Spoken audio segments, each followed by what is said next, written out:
The true enterprise price isn't on the website. While starting prices exist for smaller tiers, for massive enterprise buyers, Splunk Observability is sold by custom quote, and that final bill can shift by module, by usage, and by whether your log capacity is licensed separately. You might assume that buying into a unified monitoring suite means one bundled license covers every piece of telemetry your system generates.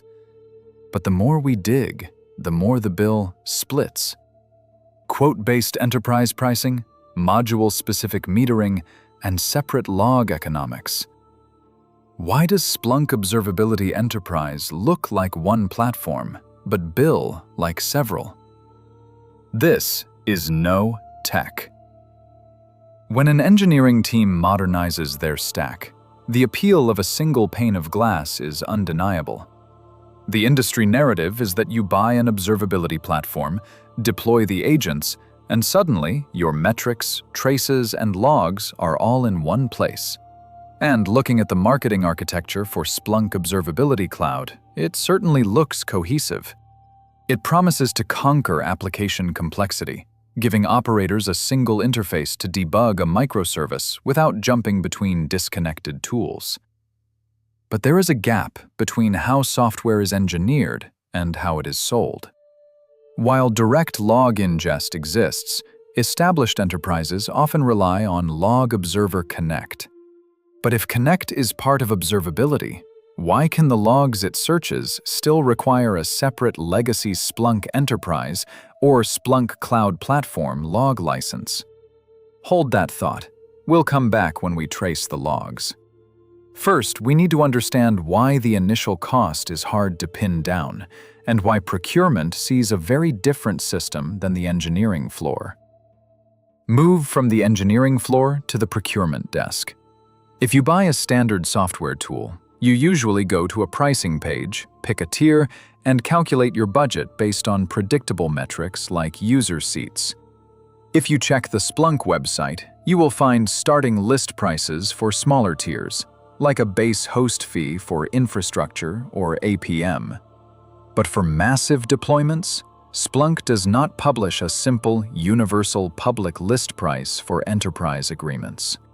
Instead, large customers are routed to quote-based sales or partner channels, so the final enterprise cost is entirely contract-specific.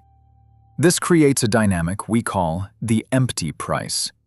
You cannot simply look up what a massive deployment will cost because the vendor must size the environment to your architecture. Even checking the AWS marketplace, the listing serves as a procurement vehicle for custom offers, not a fixed enterprise rate card. This is a structural choice in how enterprise software is sold. When software is sold by quote, the vendor can tailor the discounts, the terms, and the commitments to the specific customer. But it also means buyers have no public baseline to anchor against when forecasting their spend. If migrating from an open-source stack, you cannot simply multiply server counts by a published monthly fee. Instead, you map out expected ingest rates, retention windows, and user counts, handing that telemetry profile to a sales engineer to build a custom model. Remember that blank quote form we opened with?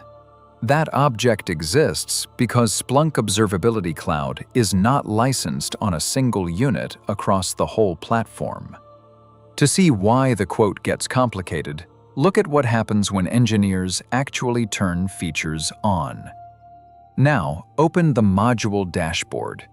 This is where the illusion of a single bundled bill breaks down. The platform appears to be metered across modules and usage dimensions, so total cost can vary by which capabilities are enabled. You don't just buy observability as a monolith. You buy infrastructure monitoring. You buy APM. You buy RUM, real user monitoring. And you buy synthetic monitoring. These operate as separate meters. At first glance, a buyer might assume that host count alone determines the cost. But host count may be only one input. Cost can also depend on metric cardinality, custom metrics, traces, RUM sessions, and synthetic checks, depending on the modules in use. Infrastructure monitoring cares about the number of servers, but it also cares about how many unique time series data points your system generates. APM cares about the volume of traces and services being analyzed across your distributed architecture. RUM is tied to the number of browser sessions your actual users generate on the front end. And synthetic monitoring bills based on automated check runs testing your endpoints. If your reliability team pings a payment gateway every 10 seconds instead of every minute from 5 global regions, the infrastructure hasn't changed. But that specific synthetic check meter just accelerated by a factor of 30. If engineers toggle RUM on to debug a front-end latency spike, they aren't just using a feature they already bought. They are activating a new pricing dimension that procurement may not have modeled. The module dashboard makes it look like a simple configuration change.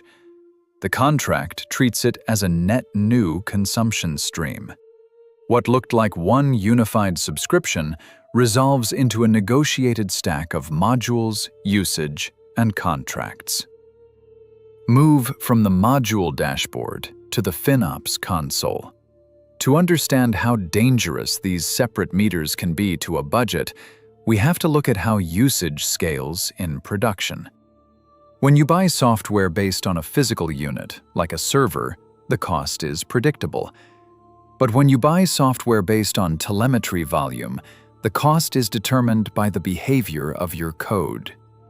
That same licensing logic shows up in our episode on why Oracle counts 64 cores as 32 processors. We broke down how software licensing becomes a measurement problem rather than a straightforward product price, where the bill depends entirely on how the vendor defines the unit. But here, Splunk takes that same pattern and applies it to observability telemetry. Consider what happens during a production incident. To find the root cause, an engineering team might temporarily increase the APM trace sampling rate, capturing 100% of traffic instead of 5%. It is the exact right technical decision to fix the outage and restore service, but operationally, they just multiplied their APM consumption for that hour by 20. If that incident takes 3 days to resolve, that temporary diagnostic toggle can consume a massive chunk of your negotiated trace allowance. Or consider custom metrics. Imagine a microservice handling checkout. A developer adds a new label to a metric to track a specific customer ID through the system. In a system with 10,000 checkouts an hour, that single tag creates 10,000 unique time series data points. Suddenly, your metric cardinality explodes. The infrastructure hasn't changed. You are running the exact same number of servers. But because the billing dimension is tied to metric volume, the cost skyrockets. This is why the quote-based model is so critical for the vendor. The enterprise contract has to define the boundaries of these meters, how many metrics are included, what the overage rate is, and how traces are sampled.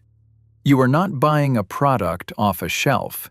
You are negotiating a highly specific telemetry allowance.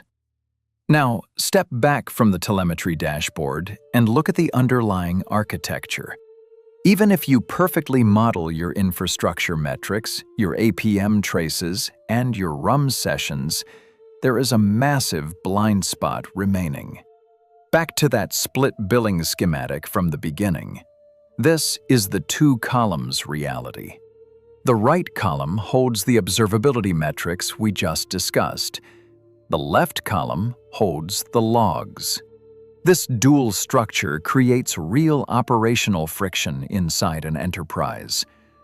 Often, the platform engineering team owns the budget for observability metering, but the central IT or security team owns the massive legacy Splunk enterprise contract for log storage.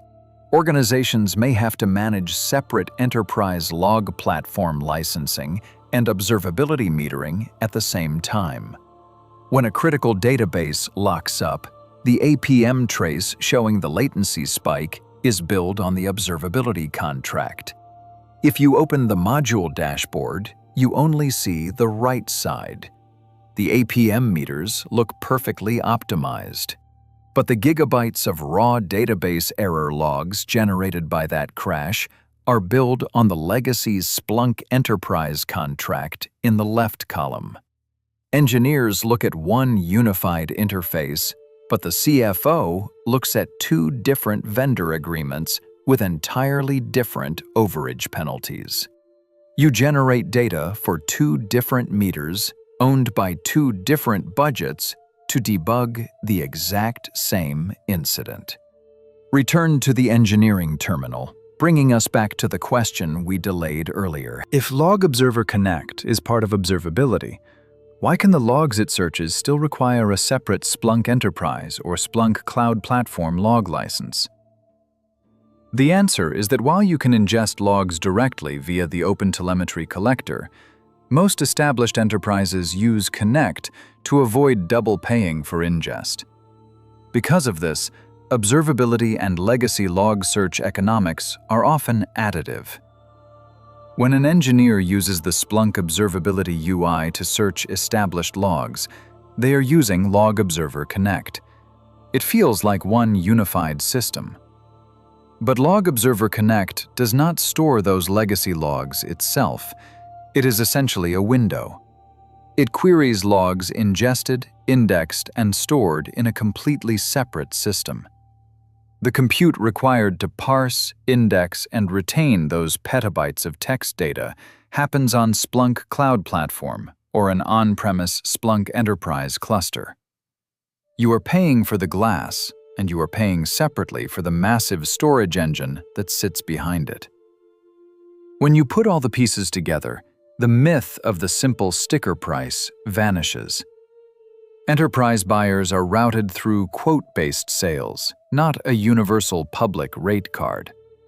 Costs shift by enabled module and usage. Infrastructure monitoring, APM, RUM, and synthetics all spin their own meters based on how your code behaves. And crucially, log search can remain additive through Log Observer Connect, tied to separately licensed Splunk Enterprise or Splunk Cloud Platform log ingest and storage. One platform, many meters, no public price. Look back at the screen we opened with, that blank quote form beside a clean diagram showing infrastructure. The empty price isn't an omission, it is a reflection of the architecture. The website stays silent because the real cost is assembled in the quote packet. Selected modules, metered usage, and a separate log contract for platform log or cloud platform log economics. If logs still live behind a second deal, how unified is unified observability? We follow the billing paths, module boundaries, and contract terms so the cost story is built from evidence, not marketing language. Tell me which line item you would benchmark first, the observability modules themselves or the separately licensed Log Observer Connect log path. See you on the next trace.